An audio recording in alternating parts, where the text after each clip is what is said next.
The unsolved disappearance of Bryce Laspisa. In the dead of night, a teenager is driving along a highway in his car. He calls his mother to tell her that he's going to pull over and that he's going to sleep because it's 2 o'clock in the morning. He assures her that he will phone her again once he wakes up.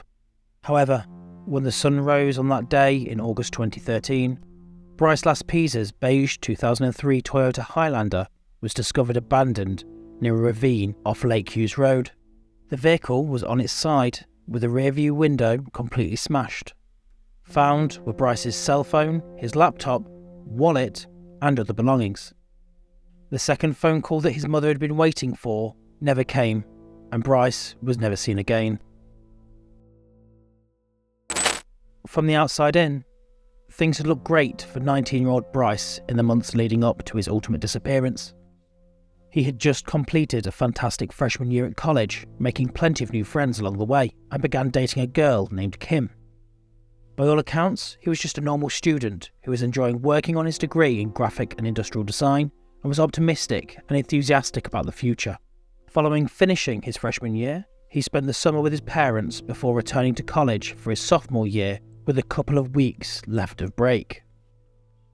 However, after returning to campus, both his girlfriend and his friend Sean noticed something was wrong with Bryce and would go to lengths to notify his parents about these differences they were seeing in his character.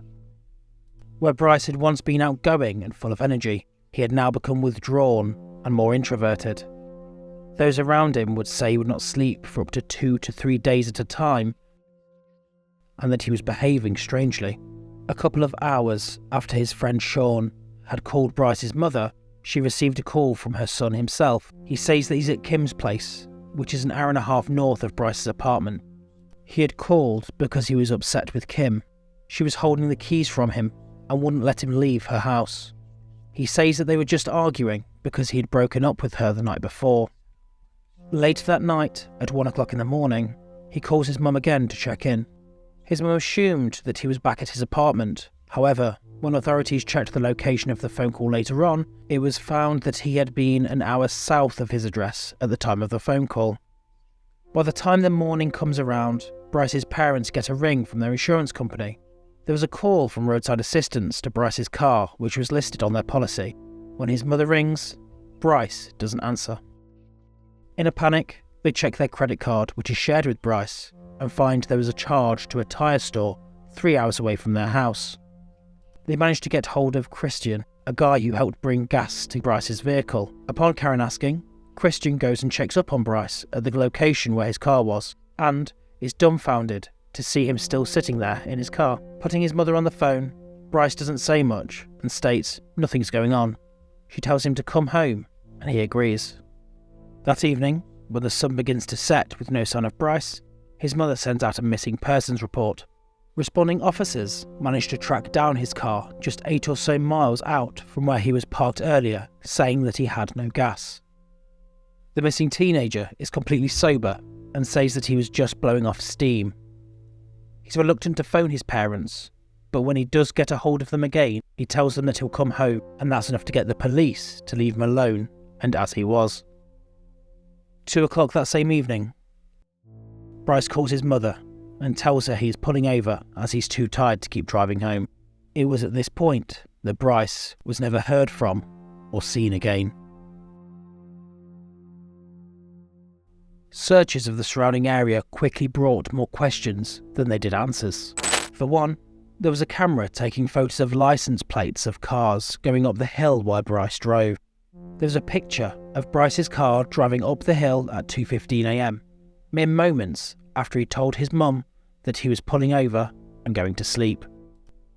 Then, at 4 o'clock in the morning, a picture was taken of Bryce's car driving in the same direction up the same hill. An hour later, when dawn breaks, his crashed car is found. There have been several theories put forward as to why Bryce seemingly vanished into thin air. Some have pinned foul play as the cause. The areas surrounding Castaic Lake are known to be a bit rough. One major lead in the case was found just days after Bryce went missing. A cyclist riding through the nearby area had spotted a fire in the distance. calling authorities as soon as he could so that they could douse the scene. These sorts of fires aren't uncommon in the dry heat of Castaic Lake. However, to the shock of the first responders, it was soon cordoned off as a homicide scene. What was initially thought to be a forest fire was a burning body that was partially decomposed, making it difficult to identify. The gender and age of the body were not immediately clear, and forensic tests were needed to determine the identity and cause of death.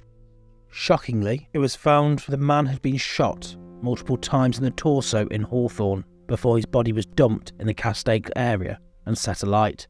The person was later determined to be Lamondre Dion Miles, 35, and not Bryce Laspisa. 3 people were charged in connection with this killing. Authorities found 23-year-old Joanna Amezcua, 22-year-old Louis Amezcua, and 33-year-old Javier Vega, all guilty of murder or accessory to murder, with the motive being a monetary dispute. It must have been a torturous wait for the Laspisa family as the coroner identified the body, especially when it was found in such proximity to both the location of Bryce's belongings and the time he went missing.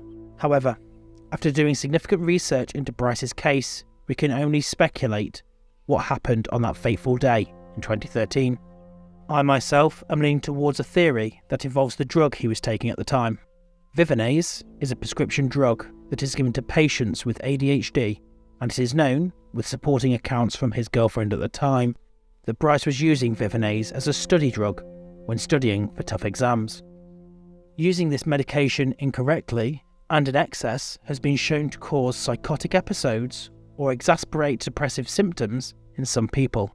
Unfortunately, there might have been some underlying factors with Bryce's psyche that did not mix well with the medication he was never prescribed. Behavioural indicators were seen in Bryce that weren't taken as seriously as they should have been until he ultimately went missing. Days before his car was found, he was acting uncharacteristically and in a manner seen in people who have self-damaging thoughts and intentions. For example, expensive and sentimental earrings once given to Bryce by his mother were found to be given to a friend as a gift, along with other prized possessions like his Xbox. On top of this, it was known Bryce had been drinking a lot of straight alcohol in the weeks leading up to his disappearance, sometimes up to a whole bottle a week, whereas he hadn't before this point. If he was inebriated to a certain degree, it would have been hard for him to navigate the wilderness if he strayed from the road where he left his car. Worse yet, some point to his lack of sleep being the fatal cause. Lack of sleep while driving is often cited as worse than drugs or alcohol. This is because, as opposed to slow or delayed reactions, a driver who shuts their eyes does not react at all. Most worryingly, in the strange days surrounding his disappearance, Bryce had just ended a relationship with his girlfriend a couple of days before he went missing. Whether or not the medication played a role in worsening Bryce's negative thought, or if he had them in the first place, is still up for debate. However, given the strong indicators that we are presented with, there's a pretty solid case that, sadly, for whatever reason, Bryce left that night with the intention of never being found. If it is true that Bryce did take his own life, attacked near or around his vehicle, or succumbed to his injuries, then that still raises a major question. Where is the body? Law enforcement and volunteers searched the surrounding area on foot, on horseback, and with helicopters, but no sign of Bryce was found. Dogs were also used in the search, but they were unable to pick up his scent very far. As the days turned into weeks, the search for Bryce intensified. His family and friends had organised search parties and distributed flyers in the area, hoping to gain any information that could lead to his whereabouts. They also set up a website and social media accounts to raise awareness about his disappearance and share updates. Despite the search efforts, no significant evidence was found, and Bryce remained missing. In the years since his disappearance, there have been occasional leads and sightings, but none of them have led to a breakthrough in the case. In 2018, Bryce's mother, Karen Laspisa, hired a private investigator to help with the search. The investigator interviewed witnesses and reviewed surveillance footage from the area where Bryce's car was found.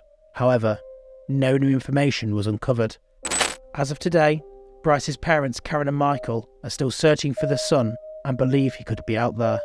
If you have any information regarding Bryce's disappearance, you can reach out to the Find Bryce Laspisa Facebook page and get in contact.